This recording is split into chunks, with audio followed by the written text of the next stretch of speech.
Hi, Santiago Rafael here. We are in Croatia with the Mindvalley tribe, here talking about Akashic Records, and this talk is to share mainly experiences I had with the Akashic Records. And well, first I started with myself. First I started with myself, like the first time I had an Akashic record opening was with who is my master now, Vladimir, and he didn't impress me that much, you know. He was like this, like really like you see, like a librarian, really humble and that. So I wasn't impressed that much by his, you know, his posture and everything.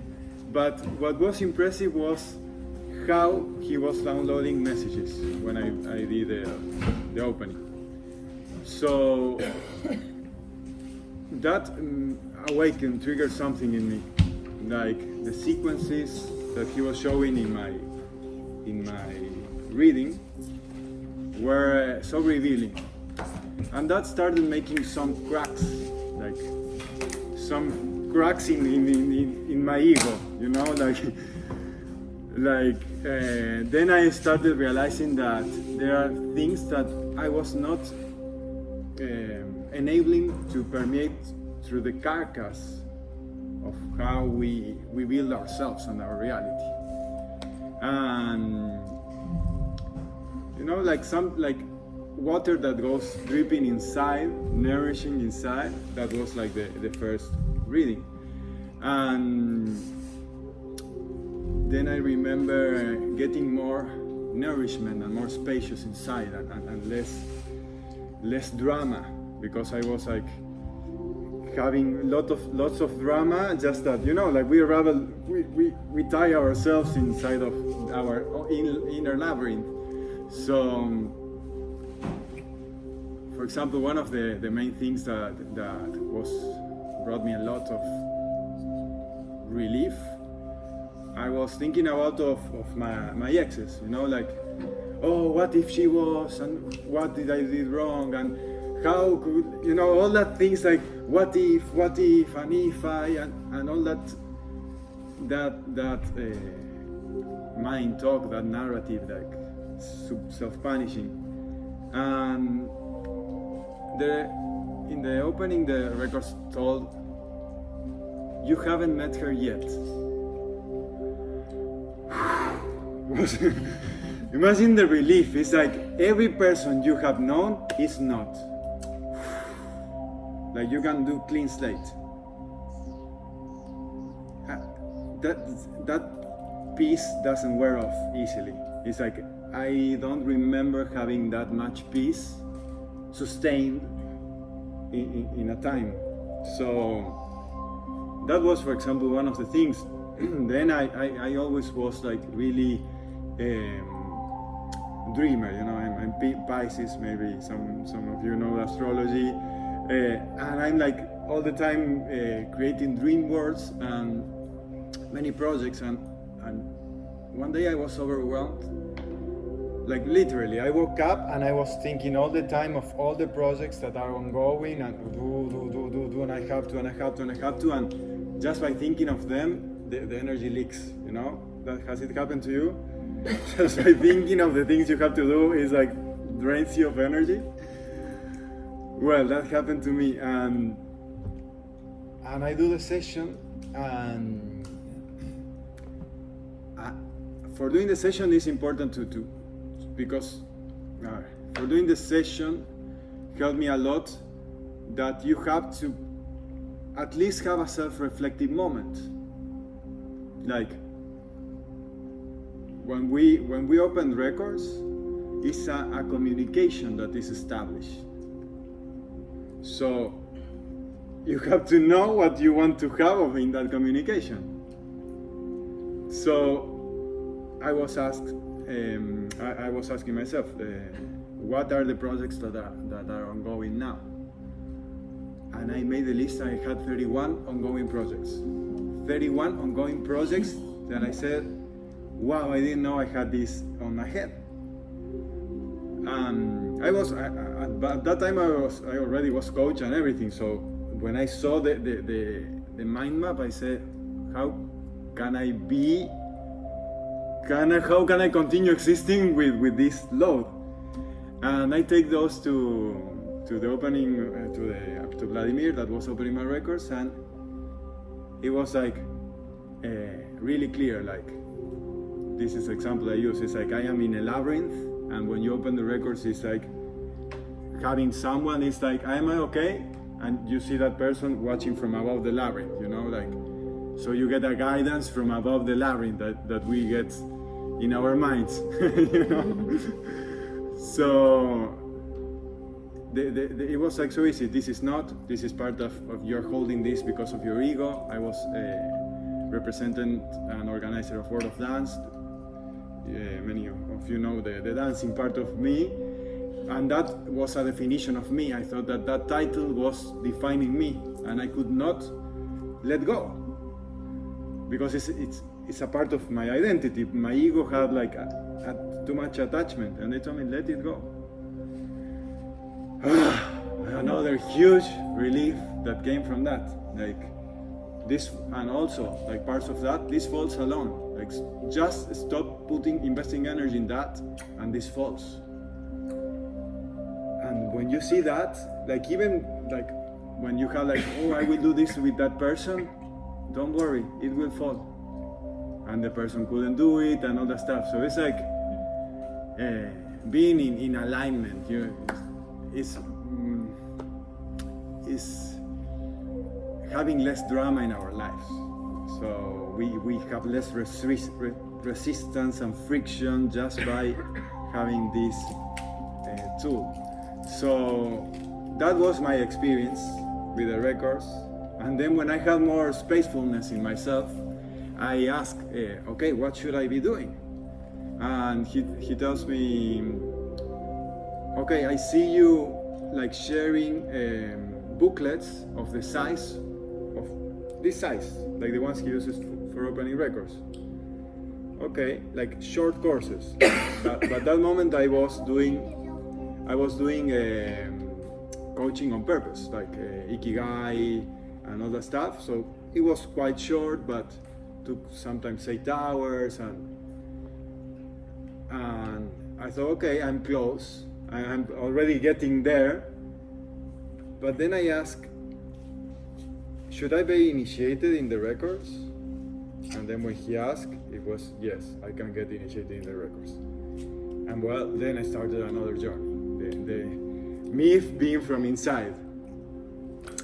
When I got initiated, I already was channeling for 6 years, but not so consciously. This Akashic Records is a way of channeling. Akashic Records opening is a way of channeling when we access. Okay. Yeah.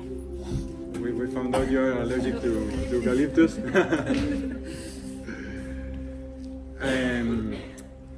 Akashic Records opening is a way of channeling. So I already had channelings and communication with other beings and higher sources and everything, but there wasn't a clear framework. I already studied shamanism, that you have to summon the elementals and all that stuff, but there weren't so much clear agreements in the channeling. So the records, when I saw through the layers of the Akasha is like they are known as records because we on the mind we understand it as a library. You know, the mind is easy to understand Akashic Records as a library. So we see like levels, bookshelves, parts of this library, also bookkeepers that we need them to guide us to the information, and all that stuff was vague for me. In the first initiation, I remember like going through these places, and I got lost in the aisles, I go to information desk and I was not knowing how to ask questions. And some of you do access consciousness, and that is a essential practice, the art of questions.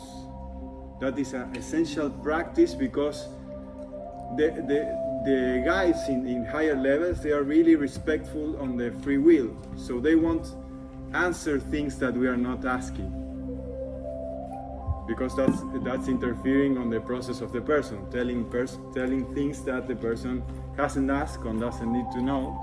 You overload that person with information that we cannot handle.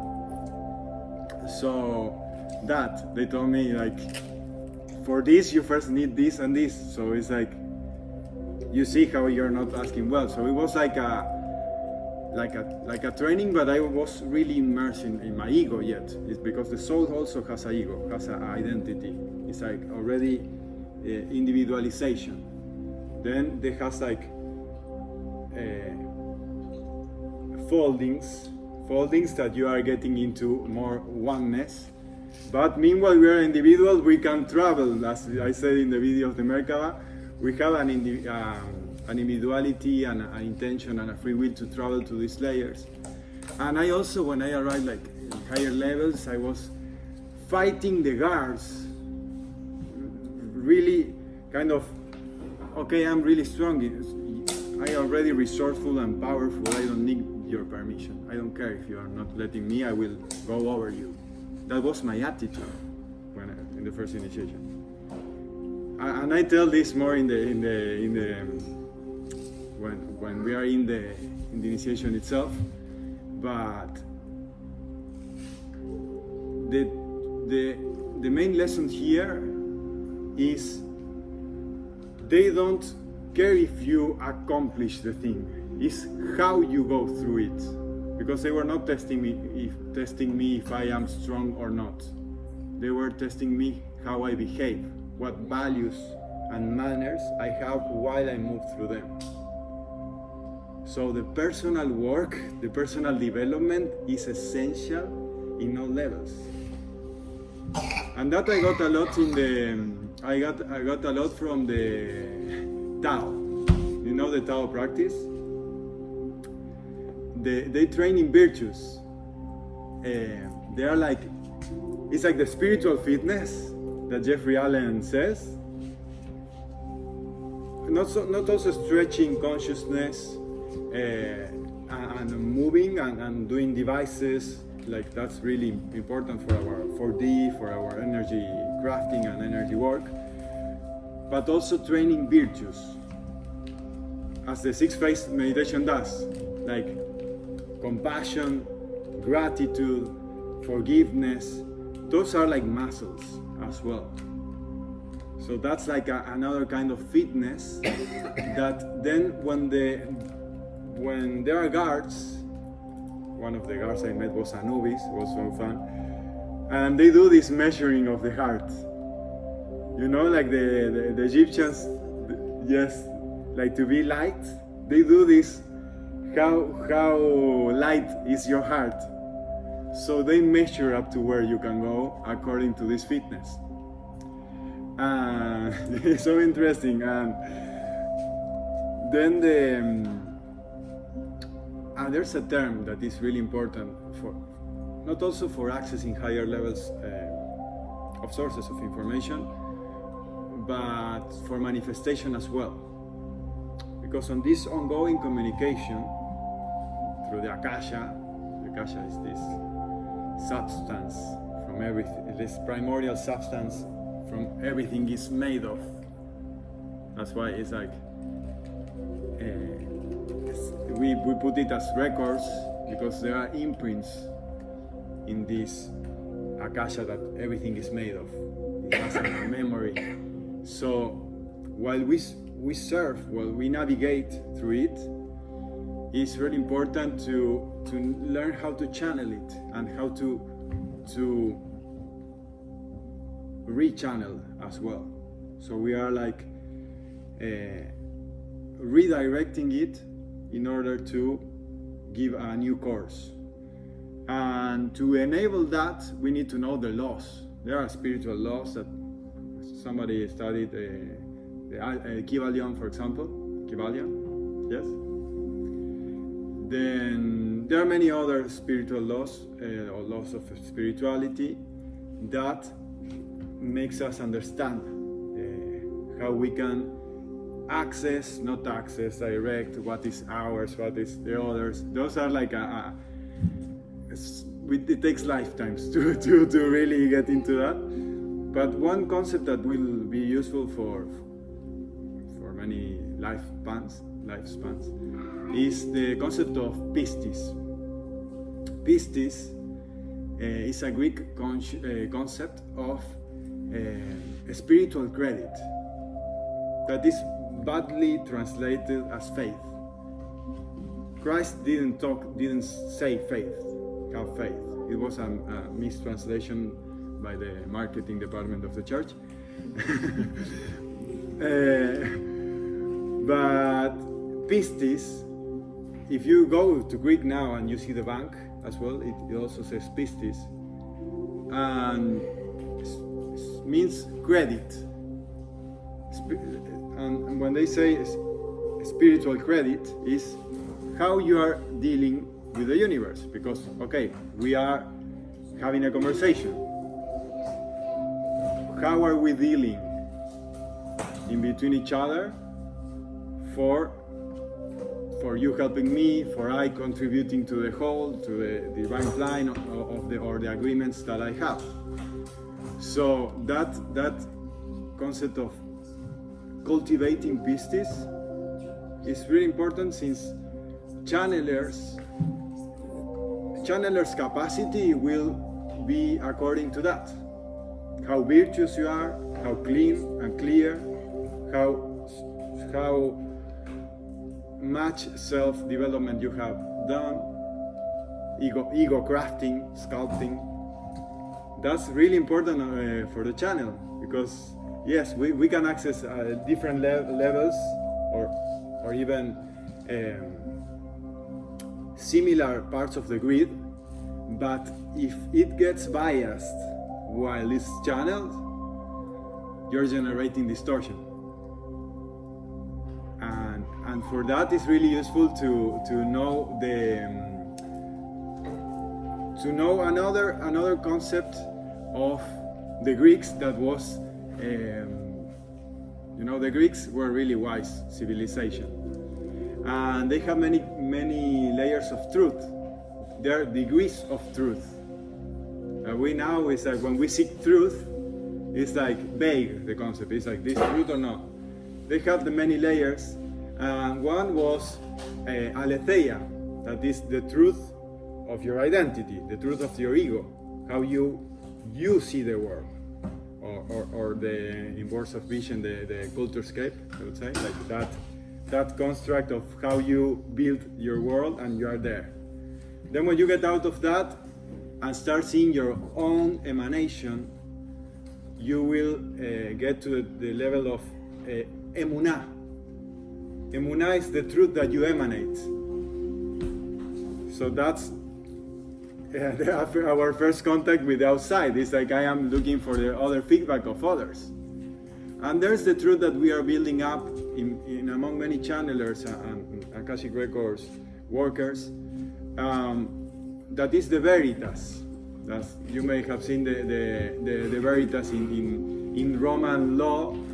That is the truth that entangles us all, that we all can see, like the jewels of Indra that are intertwined, and that's what we can all see. It's like, oh, are you seeing this? Yes, I'm seeing this, and you're also seeing this. So it's a network that makes us like a good base ground of reality, the veritas. So we are aiming at that with Akashic Records. When we are getting downloads and getting perspectives, we do the work of checking with another channelers how is our perspective giving a piece of this collective truth that we are revealing. Make sense? Is it useful so far?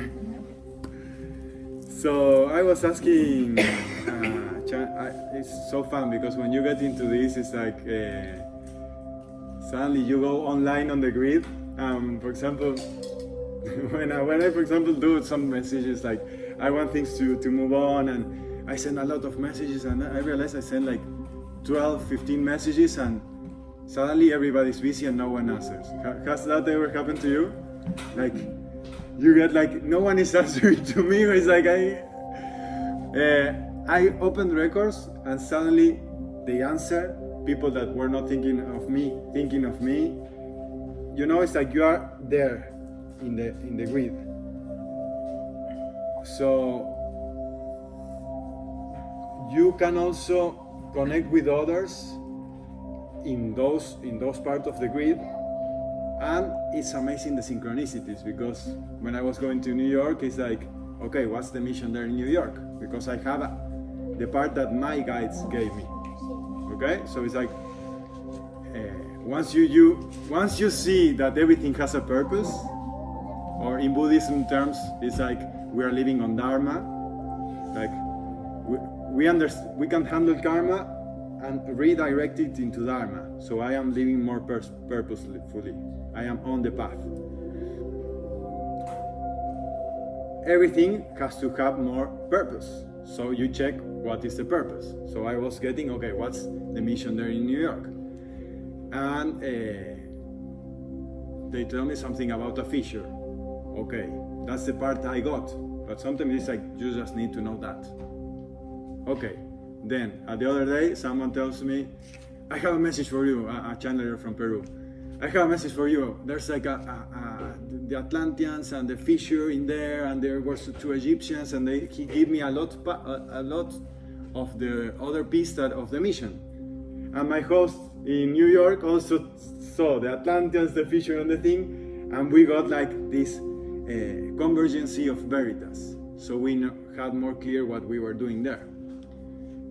Well, we were closing a gap, a fissure of the Atlantean times. So we are not only getting information to solve our human lives and the things that our ego thinks that we need, and to that. We are also fixing the story and the patterns that were imprinted in the collective records, because we are healing the source code of what everything is being done. So that life gains a lot more of meaning. Don't you agree? So I think that this is what moves me a lot to do the Akashic Records. Also on my lower bodies, like for my mind, on seeing the effects on other persons. It's like really, really fulfilling. Well, here we have Kat. she did opening with me, and the feedbacks I am getting from the persons, like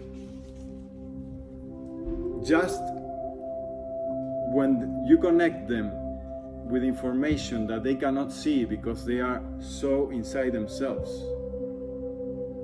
and thanks to you, their guides can give the information in a different way. That generates like one of the main triggers of transformations. It's like there was one person that one of the requisites is like don't smoke or drink alcohol 24 hours before the session. And she says, oh, but marijuana is my medicine, and okay, if you cannot not smoke marijuana for 24 hours, marijuana stopped being your medicine. So that was like, okay, she stopped smoking because she got like that. She got the message. It's like, I am lying to myself. That happens a lot. And that happened to me too. Like this is so fun because the persons that we open, they have so much information and wisdom in their guides as well, that it's a self-development. It's like always have the correct person, the correct persons, and you develop a lot on yourself as well. It's like, wow, that was wise, those guys. It's a synergy. It's like they are orchestrating a beautiful encounters, so you also learn, and the person too, and we all grow. So that happened a lot. And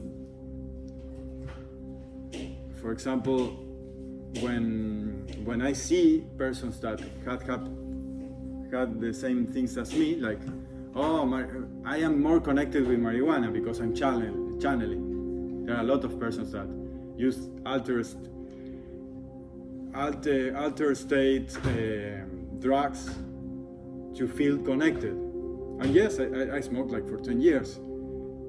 But then I realized that it was a roof. Okay. For example, you get more connected, but to certain strata. You cannot go beyond 5th dimension, let's say, with marijuana, for example. So you will connect to certain degree of beings according to the mean you use to access. And they also have an intention, so you will have to learn how to deal with them. So it's like, what are the terms? I am giving you my consciousness for what? Because there's like that happens like in my path, like when I started and I didn't have these boundaries, it was more like mediumship. Like you get possessed, and I was doing a session with a woman that she wanted to channel her child that died there, and my body was moved by that guy. And I say, okay, what's the limit here? When did I surrender my will in order to serve? And that happens a lot of healers. That doesn't need to happen. It's like, okay, just whatever comes, I just do. Yes, under what terms? So that was really important for me, since with the records you already have a strong framework and also endorsement for the gateway to connect. And also, there are persons that my master initiated that were like, well, I know I also met them, but he helped me decode this. He tells like, I suddenly get information from elsewhere, and I feel the need of telling that to a person. Some parent, some ancestor of this person is talking, and they want to give a message. Yes, that would happen. It's like suddenly you get the message, and you give it. But the way you give it is really important, and also your boundaries, because you may, for example, go through strong vortex of energy. There are like centers of energy that are strong, and the records, the layers are thinner, so the message goes through those layers, and yes, you are more receptive in certain places. But up to what point? So my master told me, yes, it's important to initiate for learning how to open and how to close records. And I was talking with a woman in Switzerland that was like, I think I'm losing it. And now it's like many persons are having a meltdown. Like, many persons are having a meltdown because of the human resonance, the plasma waves that are coming, the solar storms that all come with that, the astrological weather, the times of catalyst. It's like many persons are having a meltdown, and if you have strong boundaries and terms, you are not sieged by all these messages and energies. So I told her, like, okay, you get a lot of messages. Yes, you're doing divine work and everything, but you need your inner peace. So like opening, like having the ability to open and close helps. Like, okay, yes, you are God, you are whatever, sending me a message, put it in the inbox. You know? That's so whenever you want to go to a message, you are at your best to get it, and you go and check the inbox. It sounds more like a good limit, even with God, because you are divinity itself. It's like we're talking God to God. It's like, no, yes, of course, no, yes, of course, my divine will too. So this is me, my inbox, and when I open records, I will get it. And they know when you are opening records, they know the timing, and so it's like more healthier the communication. Sounds make sense? Let me check the timing. Oh yeah, we are perfect on the timing. Something else that would be useful for the records. Now we can go to the Q&A. Like we can ask things about it. I wanted to share my experiences and certain distinctions on this. The last distinction I want to share. There was another channeler that was also measuring the grids and also the readers. How clean we are being, and who are passing the test, because there are many strong tests here. For example, it happened to me in the last initiation in New York.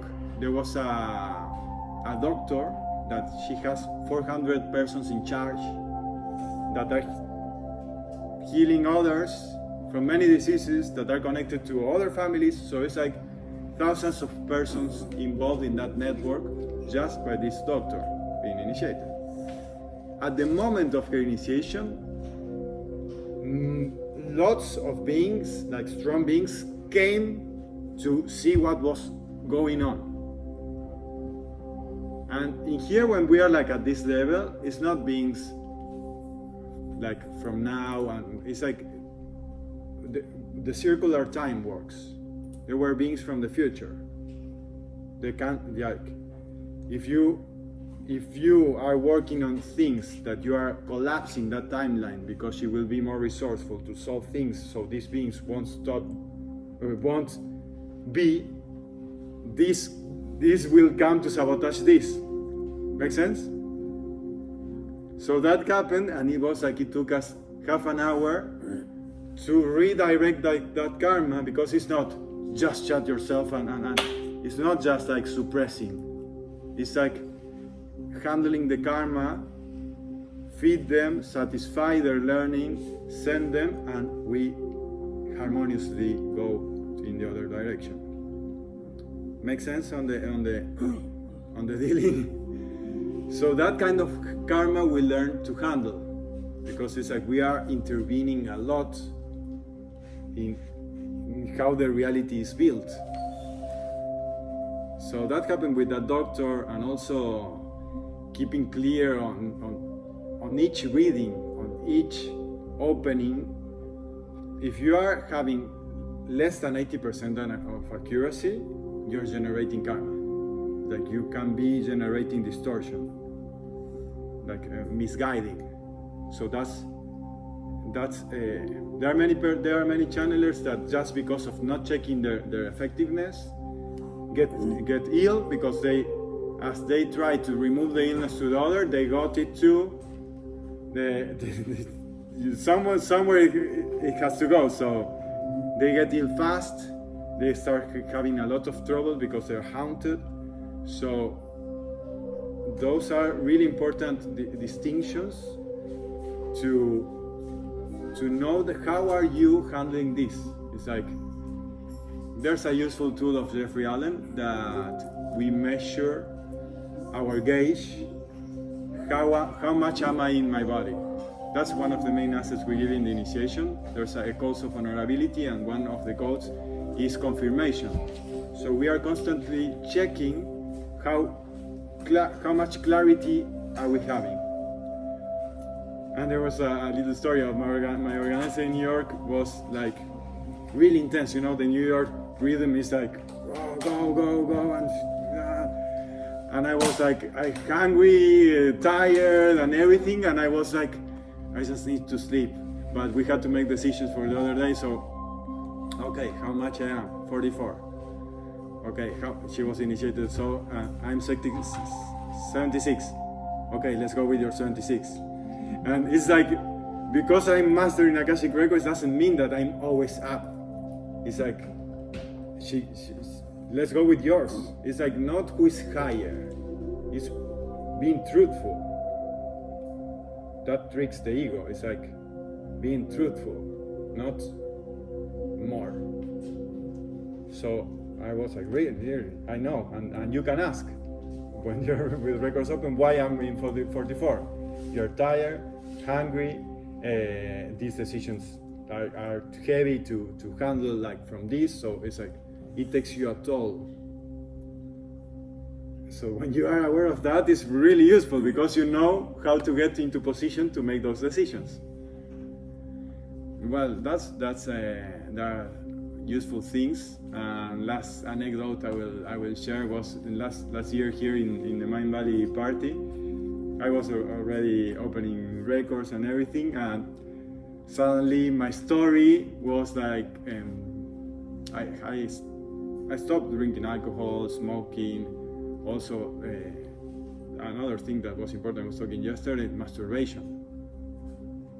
I was like, for a year, like doing the NoFap challenge, if you know, that helps you elevate, like sublimate the energy for you to have it at more availability, you know? So I already did all of those, but my story was like, okay, the best cider I have ever tried was in London, a pear cider, and I was in Stony in the midterm party of Mindvalley U, and it was like, okay, just give it to me and I will take that class. I take the class, and suddenly I ask, what is my highest percentage of accuracy and channeling, clarity? I was 70. So just by a glass of alcohol, 70 was my maximum. Mediocrity was my maximum with a glass of alcohol. So that's why we make bad decisions, you know, when we are drunk. And also it affects the energy body. We were talking about the Merkaba and everything, and I usually have strong energy body, and I was eating a pizza because it was late, and someone comes and says, oh, may I have a little rucola? And he gets there and takes away food, like the rucola, from my plate.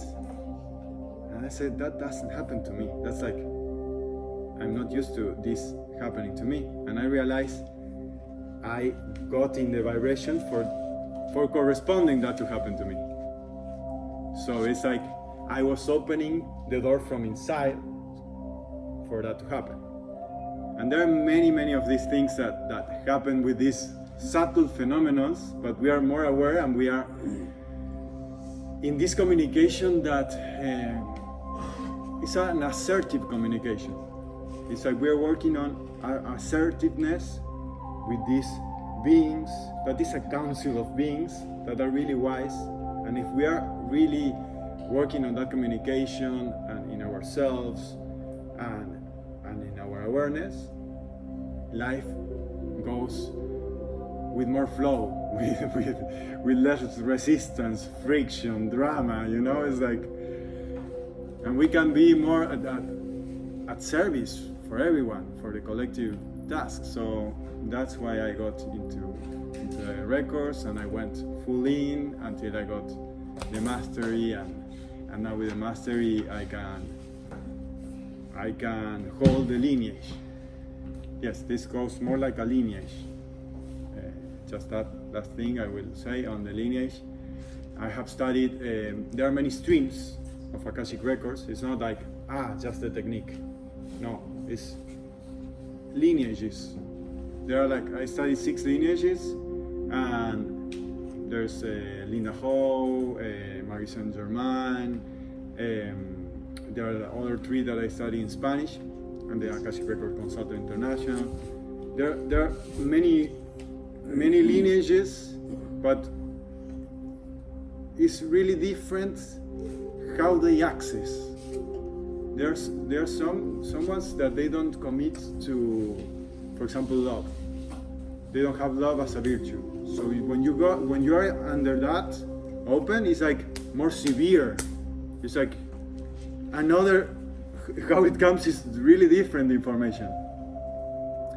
Or there, Marie Saint Germain has the goddess of liberty there in the prayer. So it's totally different how it comes with her. So just to know that the lineage that you get initiated in is really, really meaningful, and also your alignment. That's what I wanted to share on Akashic Records. But thank you for listening, for paying attention. Was it useful, helpful so far? Yes, thank you.